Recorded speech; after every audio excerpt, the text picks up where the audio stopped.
I never thought it was fair when everybody was calling Queenz Flip like a bad podcaster and like a lazy person, not like that. I never thought that was totally fair, bro. I will admit he's not a super informative person. So when they have these topics or whatever like that, sometimes he can zone out. So anyway, they on the Joe Budden podcast Reddit, they posted a clip saying that Joe been kind of calling out Queenz Flip for being lazy and stuff like that, and not engaging. In the clip, Joe was going in. Joe was like, "Yeah, I wish I could do like you and just zone out and just check my phone whenever I feel like it, and just which I understand it, bro. I do understand it. I think Queenz Flip is a great podcaster, but just not in this arena where they just talking about real topics, bro. I think he could bring energy, but I think also somebody like Mona, they saying Mona gonna replace him, or Mona could possibly replace him. I could kind of see that. She got the energy, she got the comedic assignment, and she's engaged to that shit. She's engaged, bro. I like that. I like podcasters where she's paying attention to what's going on. She has an opinion about it.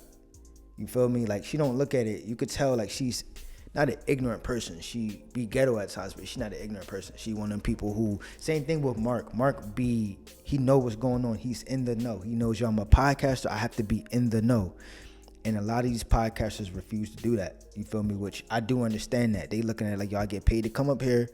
If I go home and I go in shade room all day and watch movies that have topics, I'm doing homework. Who wants to do homework? And in elementary school, we hated homework. Who wants to do homework, bro?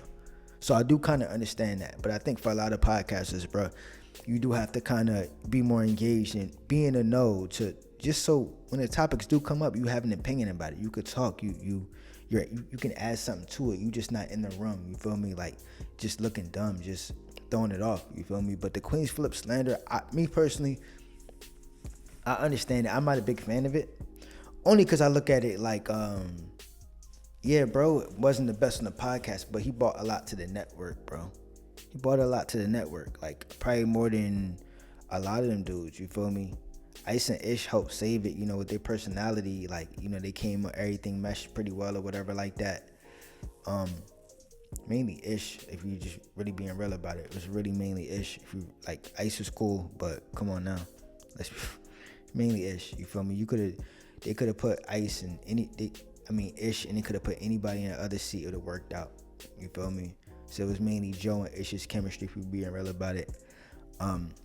Parks is him. You feel me? He up everything with the audio. He stayed down throughout the whole time. Everybody bring their value, but what Queenz Flip bought with the improper improv and the Patreon and all that kind of shit like that, bro, like, it's a lot. Like, he brought a whole new energy to it. Boom. Like, it was like a jolt of energy. When you look back at Mel's time, Mel, she was a slouch, if you really being real about it. She was good, but for the most part, she was a slouch. Queenz Flip brought energy. He brought energy to it. Even if you don't like how he podcasts, on the Reddit, people talking about him. He's getting engagement. People, what's the most important part? He's getting engagement. He's forcing people to have an opinion on him. So it is what it is. But Digital Thugs, I'm out. Like, comment, subscribe. Thank you for watching.